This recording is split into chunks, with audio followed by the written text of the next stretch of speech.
Bonsoir à tous. Nous sommes très heureux de vous retrouver sur PDCI TV, votre chaîne d'information. Le couple Henri Konan Bédié, accompagné d'une forte délégation du PDCI RDA, était le mardi 11 février 2020 aux côtés de la famille Aka Ngui pour présenter leurs condoléances, apporter leur soutien et réconfort suite au décès de Joseph Aka Ngui, militant de première heure du PDCI RDA. Le président du PDCI RDA, son Excellence Henri Konan Bédié et son épouse Henriette Konan Bédié sont allés présenter leurs condoléances à la famille Aka Ngui ce mardi 11 février 2020 suite au décès de Joseph Aka Ngui, militant de première heure du Parti démocratique de Côte d'Ivoire. Décès survenu le mardi 28 janvier dernier. Le président Henri Konan Bédié était accompagné d'une forte délégation du PDCI RDA composée des vice-présidents, du secrétariat exécutif, des membres des instances, des élus et cadres du PDCI RDA pour apporter soutien et réconfort aux enfants de feu Joseph Aka Ngui ainsi qu'à tous les membres de sa famille. Au nom du couple Henri Konan Bédié et celui du PDCI RDA, le professeur Maurice Kakogi-Kayue a présenté les condoléances les plus attristées à la famille Aka Ngui. Il a également annoncé qu'un hommage sera rendu à feu Aka Ngui Joseph le jeudi 14 février 2020 à la maison du parti à Cocody. Le porte-parole de la famille, Bro Aka Pascal, a remercié le président Henri Konan Bédié et sa délégation pour le réconfort qu'il apporte à la famille. Merci à papa, maman Bédié, à toute la délégation PDCI qui vient donc nous saluer honorer la mémoire de notre père. Merci. Le président Bédié et le PDCI RDA ont pris l'engagement d'assister à toutes les étapes des obsèques. Avant de quitter le domicile de la famille Aka Ngui, le président Bédié a laissé un message fort rempli d'émotions dans le livre des condoléances. Message rendu public par Thierry Binguessan, secrétaire exécutif chargé des délégations et des sections. À mon frère, à mon compagnon, la loi de la nature nous oblige à accepter l'inacceptable.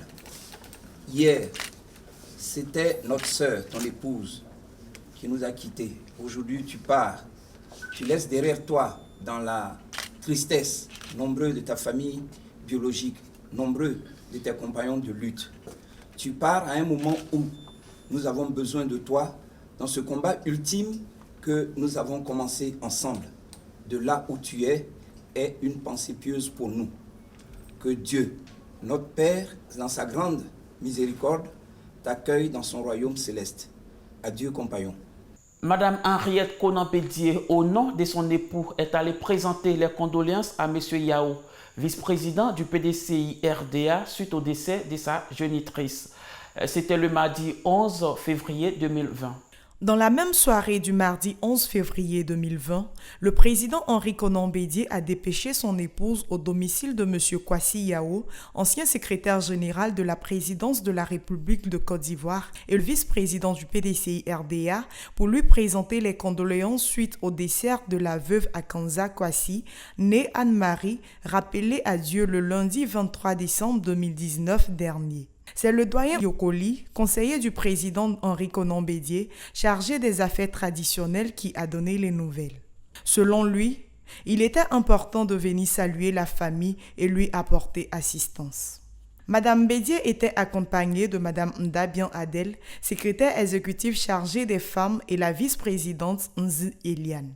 La famille Akanza Kwasi a remercié le couple Bédié pour cette marque d'attention. Débuté le dimanche 9 février 2020 dernier, la présentation des condoléances à la famille Wassena a pris fin le lundi 10 février 2020 avec la visite de Mme Henriette Konan Bédié. Le général Wassena Koné, vice-président du PDCI RDA, par ailleurs coordonnateur des activités des vice-présidents du PDCI RDA, et son épouse Antoinette Wassena ne sont pas seuls dans le malheur qui frappe la famille. Ils bénéficient depuis dimanche 9 février 2020 d'un élan de solidarité des cadres du PDCI RDA et de plusieurs connaissances. Hier, lundi 10 février 2020, la famille éplorée a reçu le soutien de Mme Henriette Konan Bédié, les vice-présidents Émile Constant Bombé, Ala Kwadio Rémy, Adam Siyebois, Palais Dimaté et les présidents des mouvements et associations de soutien du PDCI RDA. Tous sont allés traduire leur compassion et leur soutien aux familles Wassena Koné, qui a perdu sa belle-mère Oku Catherine depuis le 29 janvier 2020. Visiblement attristée par ce deuil, Mme Henriette Konan Bédié s'est inclinée devant la chapelle ardente avant d'adresser les mots de compassion aux différents membres de la famille. Lors de cette cérémonie de présentation de condoléances, une messe a été dite par le père Sébastien du diocèse de Mans. Dans son homélie, il a exhorté la famille à demeurer forte et unie dans la douloureuse épreuve et non sans manquer de confier l'âme de la génitrice de l'épouse du général Wasséna Koné au Seigneur. Jean chapitre 11, versets 26 à 27. Jésus dit à Marthe, la sœur de Lazare qui venait de mourir, « Moi, je suis la résurrection et la vie. Celui qui croit en moi, même s'il meurt, vivra. Et tout homme qui vit et qui croit en moi ne mourra jamais. Crois-tu cela ?» Elle répondit, « Oui, Seigneur, tu es le Messie, je le crois. » Acclamons la parole de Dieu. Louange à toi, Seigneur Jésus. Cette cérémonie de présentation de condoléances s'est achevée sur un cantique religieux en hommage à la foi catholique de la défunte. Le secrétaire exécutif en chef du PDCI RDA, le professeur Maurice Kakou Djikawe, a présidé la 148e session du secrétariat exécutif du PDCI RDA. C'était le mardi 11 février 2020 à la maison du parti à Cocody. De retour de son séjour européen, le secrétaire exécutif en chef du PDCI RDA, le professeur Maurice Kakou Djikawe, ne se donne pas de moment de répit.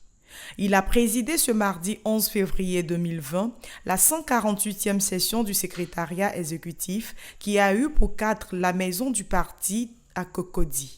Plusieurs sujets étaient inscrits à l'ordre du jour, notamment les préparatifs de la convention du PDCI RDA, les missions dans les délégations, les obsèques de Joseph Aka Angui. À l'issue de cette séance de travail entre les membres du secrétariat exécutif, le numéro 2 du PDCI RDA s'est ouvert à la presse. Son séjour en France, le dialogue politique, la main tendue du président Ouattara au président Henri Konan Bédié sont entre autres les sujets abordés par le secrétaire exécutif en chef du PDCI RDA. Nous avons parlé des préparatifs de la convention du PDCI RDA avec le calendrier du coordonnateur qui commence demain en rencontrant toutes les structures qui se termine par une journée le dimanche 16 pour faire un peu le point, le bilan à mi-parcours des préparatifs de la convention. Nous avons également parlé de la tournée des responsables de la JPDCI et de l'UFPDCI dans nos bases avec les inspecteurs. Et nous comptons beaucoup sur cette tournée. Et nous avons fait également les échanges sur les activités phares menées pendant mon absence par mon intérimaire. Et j'ai donné aussi les informations sur les contacts que j'ai pris à l'extérieur du pays. Suivez l'intégralité de sa déclaration en édition spéciale après ce journal. Suite à la montée de tensions dans le village de Guibagui dans le département de Méagui, les députés Nétro Roger et Salé Léhi ont animé un point de presse ce mardi 11 février 2020 à la maison du parti à Cocody. Une situation de crise sévit depuis plus de 2 semaines dans le village de Djibadji, dans le département de Méagui, au sud-ouest de Soubré. Les députés de la circonscription de Méagui ont décidé de prendre l'opinion internationale et nationale à témoin sur cette situation qui secoue Djibadji ou Pascal Cro ou encore Bandi Cro, village de plus de 10 000 âmes situé à environ 80 km de Méagui. Ils ont à cet effet animé une conférence de presse ce mardi 11 février 2020 à la maison du PDCI RDA à Cocody en présence du chef de terre de la dite localité, Bogi Francis, pour exposer sur la situation que vivent les populations. Le député Roger Nétro, fils de la région, avec beaucoup d'émotion, donne les conséquences de la descente musclée des forces de l'ordre dans le village. Dans la nuit du 15 au 16 décembre, la localité de Djibadji, qui est peuplée de 10 804 habitants, cette localité a été totalement détruite, rasée. Les maisons ont été brûlées. En cette période où les enfants sont à l'école, le groupe scolaire d'une localité de plus de 10 000 habitants a été détruit. Les instituteurs ont été chassés. Or, il s'agit d'enseignants affectés par l'État. Il s'agit d'infirmiers affectés par l'État. L'école a été détruite, le dispensaire a été détruit, les pompes hydrauliques villageoises. Les édifices religieux ont tous été détruits, comme par hasard, à l'exception de la mosquée. Aujourd'hui, les populations dorment sous les cacaoyers. Aucune possibilité de se soigner parce que les dispensaires ont été détruits.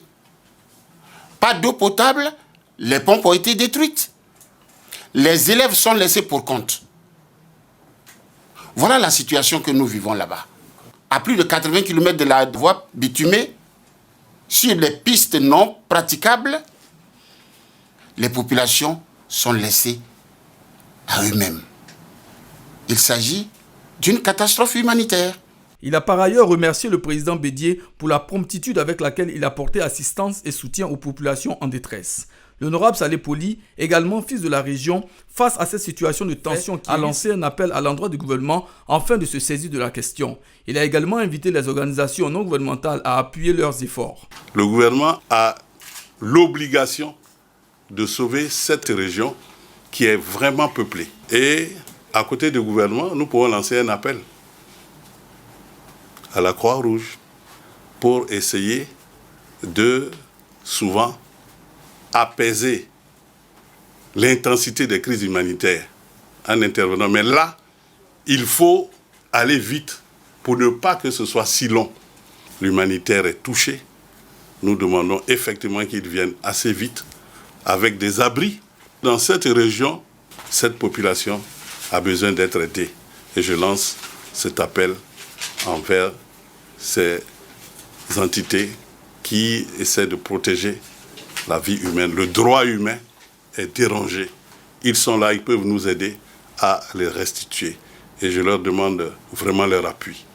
Les parlementaires Saleh Poli et Netro Roger, au terme de cette conférence de presse, ont promis faire une visite aux populations pour évaluer l'évolution de la situation et informer la communauté internationale et nationale.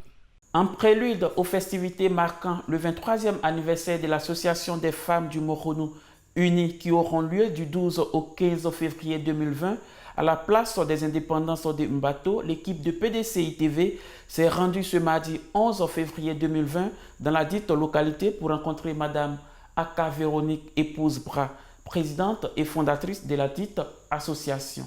Madame Véronique Aka, présidente et fondatrice de l'Association des femmes du Moronou Unies, a dit que la manifestation du 15 février est l'occasion toute trouvée pour célébrer et magnifier toutes les femmes battantes de la région du Moronou, issues des départements de Mbato, Bongwanou et Ara.